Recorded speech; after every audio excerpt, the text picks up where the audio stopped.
Hi friend, 6th BCom Advanced Financial Management previous year 2025 question paper ನೋಡೋಣ. ಇದು ಬಂದು ನಿಮಗೆ 60 ಮಾರ್ಕ್ಸ್ ಕ್ವಶನ್ ಪೇಪರ್. ಟೈಮಿಂಗ್ಸ್ ಬಂದು 2.5 hour timings.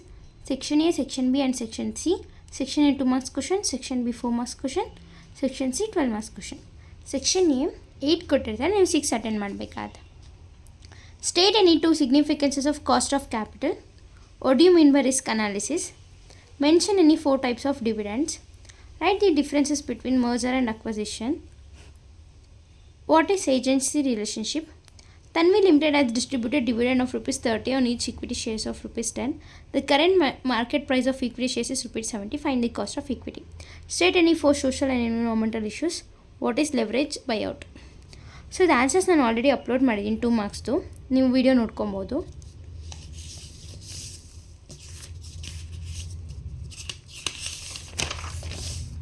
Section B 4 marks question 5 ಕೊಟ್ಟಿದ್ರೆ ನೀವು 3 ಅಟೆಂಡ್ ಮಾಡಬೇಕಾದ್ರೆ. ಸೆಕ್ಷನ್ ಬಿ 4 ಮಾರ್ಕ್ಸ್ ಕ್ವಶನು ಸಹ ನಾನು ಸಾಲ್ವ್ ಮಾಡಿದ್ದೀನಿ, ವಿಡಿಯೋ ನೋಡ್ಕೊಬೋದು. Section 4 Manohar company issues. ಇದು ಡಿಸ್ಕೌಂಟ್ ಅಟ್ 5%, ಪ್ರೀಮಿಯಮ್ ಅಟ್ 5% ಕಂಡಿಡಿಬೇಕಾಗತ್ತೆ. ವಿಡಿಯೋ ಅಪ್ಲೋಡ್ ಮಾಡ್ಕೊಂಡಿದ್ದೀನಿ, ನೋಡ್ಕೊಳ್ಳೋ ಆನ್ಸರ್ಸ್ ಹೇಗೆ ಮಾಡೋದು ಅಂತ.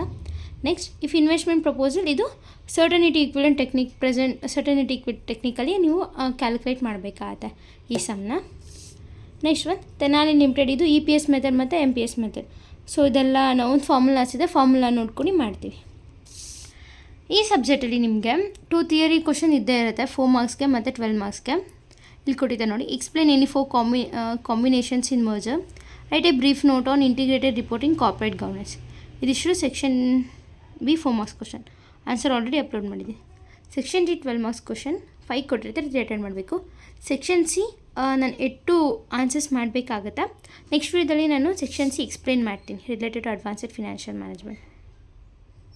ಸೊ ಇದು Raghuvanshi company limited as given the following possible cash flow.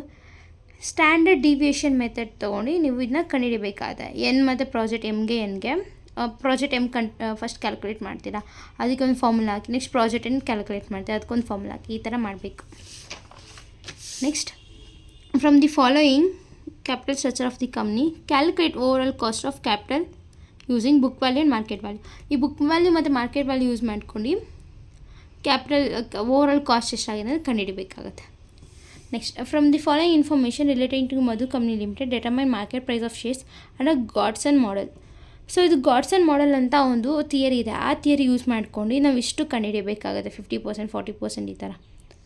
Next theory ಇದೆ, ನಾನು ಹೇಳಿದಾಗೆ 4 ಮಾರ್ಕ್ಸ್ಗೆ 12 ಮಾರ್ಕ್ಸ್ಗೆ 2 ಕಂಪಲ್ಸರಿ ಥಿಯರಿ ಕೊಟ್ಟಿರ್ತಾರೆ. What do you mean by mergers? Explain the reasons for merger and acquisitions. Explain the ethical issues in financial management. So ಇದಿಷ್ಟು advanced financial management previous year question paper ಆಗಿರುತ್ತೆ, that is 2025. 2 marks and 4 marks ನಾನು already solve ಮಾಡಿದ್ದೀನಿ question ಪೇಪರ್ನ. 12 marks ನಾನು 8 ಮಾಡಬೇಕಾಗುತ್ತೆ question paper solve. Next ವೀಡಿಯೋದಲ್ಲಿ upload ಮಾಡ್ತೀನಿ. And ಇದೇ ಥರ ವೀಡಿಯೋಸ್ಗೋಸ್ಕರ ನಾನು ಯೂಟ್ಯೂಬ್ ಚಾನಲ್ನ ಸಬ್ಸ್ಕ್ರೈಬ್ ಮಾಡ್ಕೊಳ್ಳಿ. And thank you for watching.